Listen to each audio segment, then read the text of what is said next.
It is perhaps the most influential motorcycle movement the world has ever seen. Born in the streets of England in the 1950s, its culture still thrives around the globe. There will never be another motorcycle or rider quite like it. And yet, most of us have never heard of the Café Racer.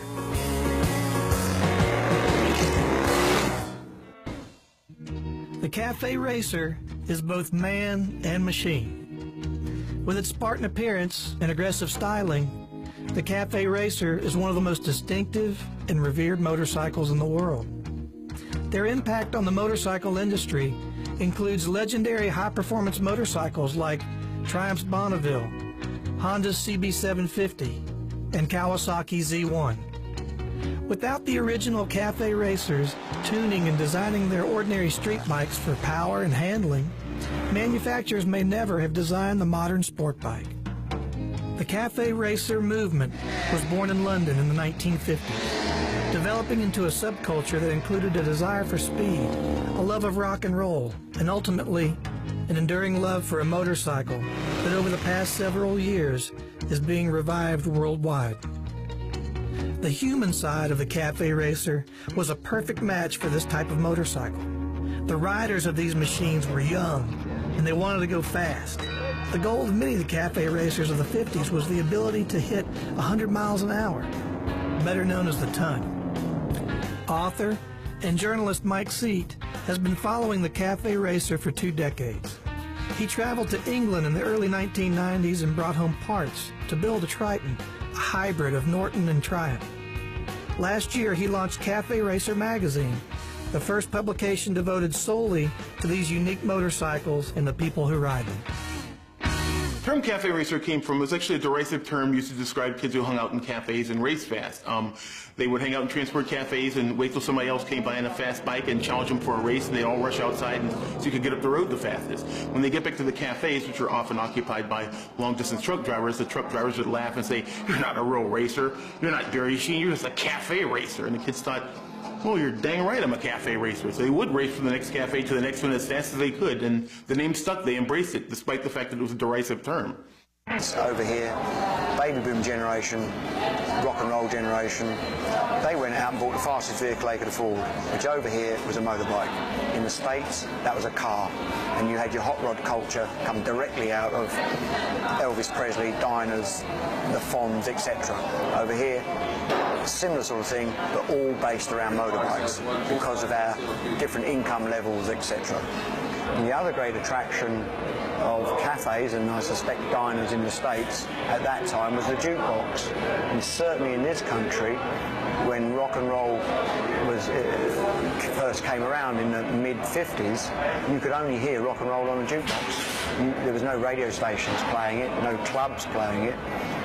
So this new music of youngsters, mixed with having their own vehicles and their own identity, along comes this identity of the ton-up boy and his bike, the Café Racer, because invariably the racing would be from one cafe to another. And I can tell you, and sum that up, if you look at an old Wild West film of Wild cleaning up Dodge City, that's exactly how the Ace Cafe was. Great days, you know, and we used to make the rules up as we used to go along.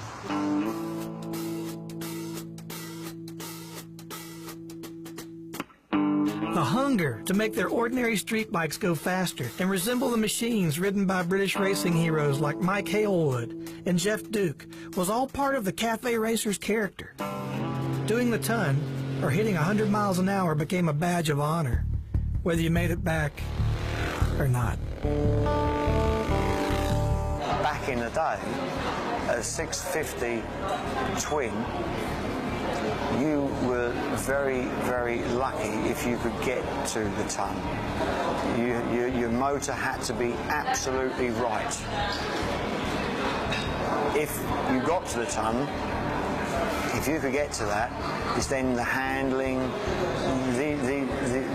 not unlike today, the power of a machine often exceeds the performance of the tyres, the brakes, the chassis. That certainly was the case with tuned engines, breathed-on engines of yesteryear. So ton up, going for the ton really quite meant something. Not only in terms of machine, but also in terms of the road surfaces and the lighting, with lumps of grease dropping off of axles straight on a carriageway, and that just gets smeared all over the road. Oil dripping out of gearboxes, out of engines, just complete messy roads. You were taking your life into your own hands, trying to do 100 mile an hour. But having done it, and people being convinced you had done it, you were quite something. And the sound from the exhaust, the notes of the exhaust, it was great. And we'd come past here and all the lads would be here with the old bill behind us, the old police behind us, chasing us. We're sort of invincible in them days, you know. You fell off and you scraped along the floor, you got back up, you was cut, bruised. I've lost some of my teeth and bent my nose and scraped everything. But you just accepted it in them days, you accepted it. Quite mad, quite mad. But again, in the context of the period, the 50s and the 60s, it's the time of the atom bomb and the commies conquering space, and we could all be dead in 2 minutes at the press of a button. So the psychology, I suggest, of youngsters and that particular backdrop is, well, we might as well enjoy today because we might not be here tomorrow. And that was played out in full colour out here. We lost lots of lads down here. I'm afraid it was a regular thing going to the funerals, and it was a sad time for us all, you know. I mean, I've got lots of my friends have gone now. I was beat, whipped to poop and pop when we pulled in the one's truck stop. No joke, man, it's suicide. Riding along with the mother of the bride. Gonna take it back, take it back. Now bitch in the feet, you better take it back, take it back. Why you gonna beat me? You better take it back, take it back. You got a long, long walk back to Tennessee. After the break, revisit legendary seaside battles between rockers and mods, and celebrity riders weigh in on modern cafe society. I mean, this looks like a van from the 70s with teardrop windows, you know what I mean?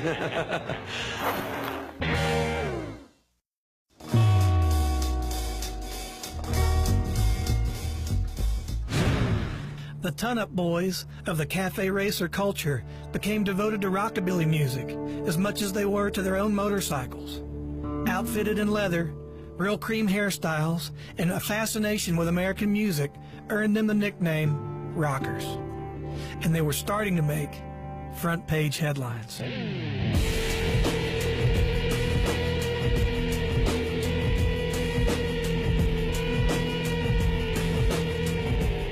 I went to lock the door and they pushed me over. One of the boys, very good-looking boy too, I wouldn't have thought it. And then they pulled me right across the buffet from the corner to the middle of the buffet.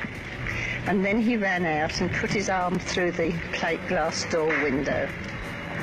And they just left you lying on the floor, didn't they? No, one of the rockers picked me up, another rocker at another table. He was very sweet.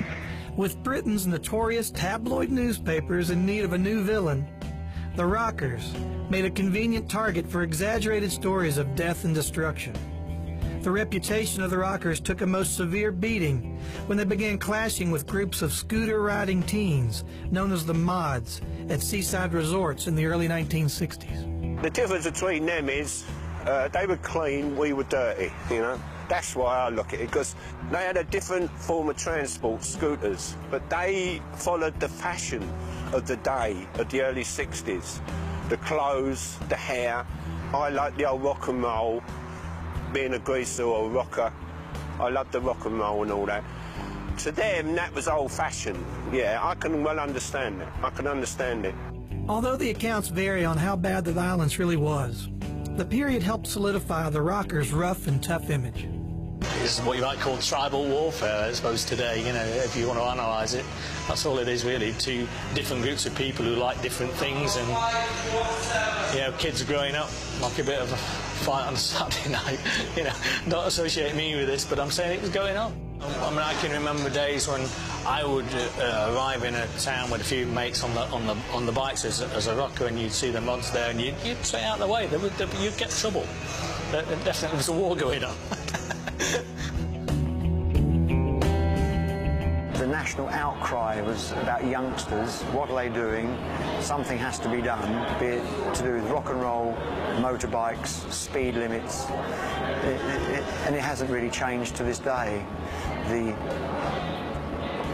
The subtext of contemporary newspapers is virtually exactly the same, except it's hoodies, it's rap, it's bling. In addition to clashes with the mods, rockers became known for playing other dangerous games. There were numerous reports of something called record racing.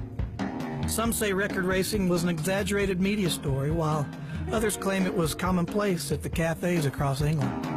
It was 100% rocker. The place was bouncing. You know, the people roaring up and down illegally, chased by police. What it consisted of is jukebox, and every cafe back then had a jukebox, the only place you could hear rock and roll. Tracks were all about 3 minutes long, if I'm not mistaken. Coin in, and then out onto your bike, up to Hanger Lane, the big roundabout just west of here, and back again before the record finished. Just the recipe for carnage, basically. Despite the negative headlines and mounting pressure for helmet laws, a national speed limit, and a ban on motorcyclists younger than 16, there emerged a movement to rehabilitate the image of rockers and their cafe bikes. In 1962, a preacher by the name of Bill Shergold offered bikers a chance to congregate at his London parish. That was the start of the 59 Club, a church youth mission that attracted thousands of riders that formed good deeds and charity work aimed at improving the public perception of the cafe crowd. He thought if we gave toys to tots every Christmas or took shoes to orphans in a big mass and let people see bikers doing good, it would change the image. And it worked. And it's funny, but it's carried over here to the States. When you see bike clubs and A-Bay clubs doing that today, it all dates back to Reverend Bill Shergold. After the break, some heavy hitters define cool in cafe society. I realize there's a whole generation of kids who don't even know what bikes in the 60s look like.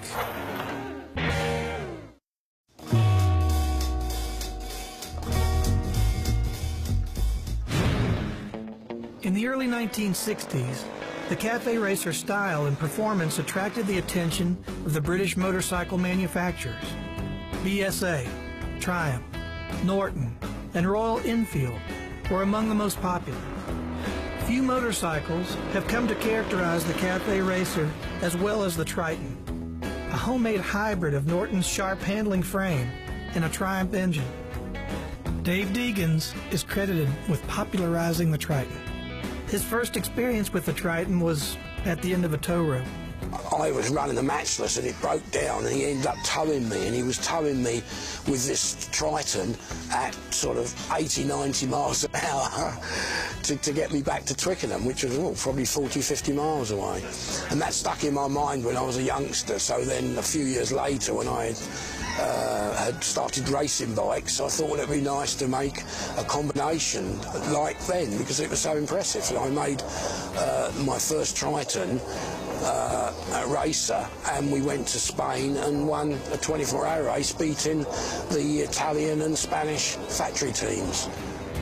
On the track, former cafe street riders like Eddie Dowell, Dave Deegans, and Paul Dunstall helped to develop technologies like the disc brake conversion kits, big bore engines, and tuned exhausts that formed the backbone of the first performance parts aftermarket. The cafe racer's influence on modern motorcycle manufacturing is still being felt in a lot of ways. I don't think a lot of people are aware of it, but not only motorcycles like the Triumph Thruxton, and the Ducati Sport Classics, the Paul Smart replica, Kawasaki's short-lived W650 of a few years ago, but motorcycles like the Speed Triple, which is a naked high-performance bike derived from the Street Fighter, which is a direct descendant of the cafe racer, all those bikes came directly from the cafe racer. And I think also if you look at customized sport bikes where people spend untold amounts of money on things like putting carbon fiber all over a Ducati or blinging out a Hayabusa with chrome and everything. The whole idea of customizing your street bike to make it faster and cooler looking and look like a race bike, that all dates back to these guys in the 1950s and 1960s. I realize there's a whole generation of kids who don't even know what bikes from the 60s look like. Back in the day, you could tell a bike from what the engine looked like. That's very difficult to do anymore. Now it's about swoopy designs or batwing, fairings and all kinds of new fiberglass looks. But I think it's important for people to know where things came from. I mean, this looks like a van from the 70s with teardrop windows, you know what I mean? A shag wagon. No, I love it, man. Doing the custom cafe stuff is the alternative to buying a new, I don't know, Kawasaki Ninja or something, which in my opinion is not the most attractive thing. So if you're more into the old school thing, but you want a sort of race looking bike anyway, then you go for the custom cafe.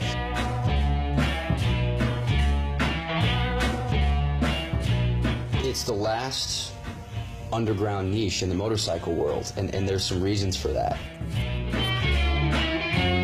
It's tougher to build a bike that's mechanically simple than it is to just buy stuff and bolt it on and people walk by and go, ooh, look at all that crap hanging on that thing, right? So I mean, and there's old guys that build bikes and they look at it the same way, and I'll walk by a bike and there's just a million different kind of parts because the guy likes everything, and I'll go, man, what happened here? We spent a lot of money, but boy, we didn't get nothing done. In today's cafe racer society, there's different schools of thought. There's the purists, guys like me, who would never put a Mikuni carburetor on a British bike, and there's guys that would swear by them. Like I said, you see many commandos out there with Mikunis, and like I said, so there's the purists, and then there's also the guys that love to do the craziest stuff. That's the great thing about cafe racer society, is that anything goes. Although choppers have been the rage in America for the past few years, the cafe racer cult is taking form across the United States and the world. Ton-up clubs, modern rocker rides, and custom cafe racer shows are springing up everywhere. I just don't get choppers. Once they've been stretched out beyond a certain point and they've got chrome spiky things sticking off of them and flames and skulls and dragons crawling all over them and over-chromed, overweight, overstretched, overpowered, and they're dangerous to drive. Look, bikes are inherently dangerous to begin with. Why make them more dangerous? It doesn't make any sense. And that whole look how bad I am thing, come on, it's over, guys. And I think they're also like the idea that it's better than a sport bike, because a sport bike is only good at 150 miles an hour, which would cause you to lose your license. Here's a bike that makes 80 miles an hour feel like 150 miles an hour. And it's unique, you make it your own. After the break, we'll ride along as cafe racers roar into the 21st century.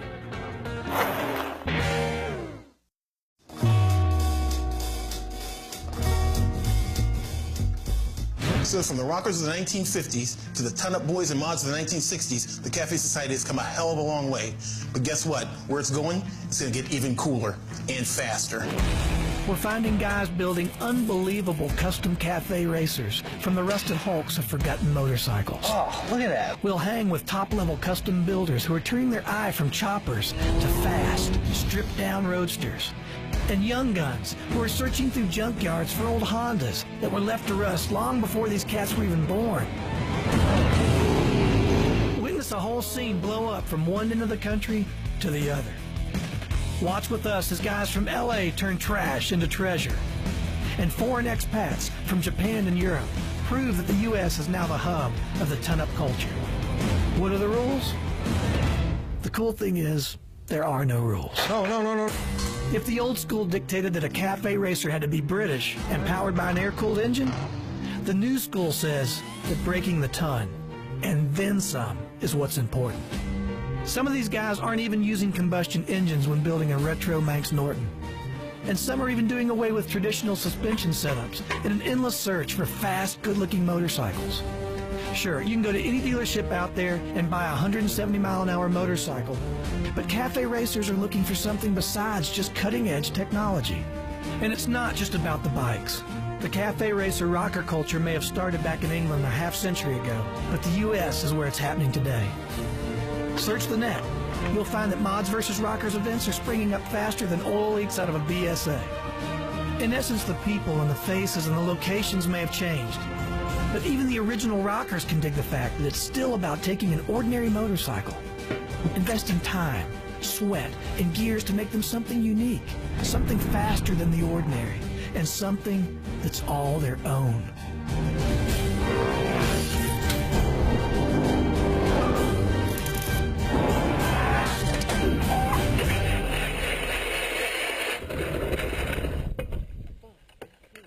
Cafe Racer, only on Discovery HD Theater. It's going to be one hell of a ride.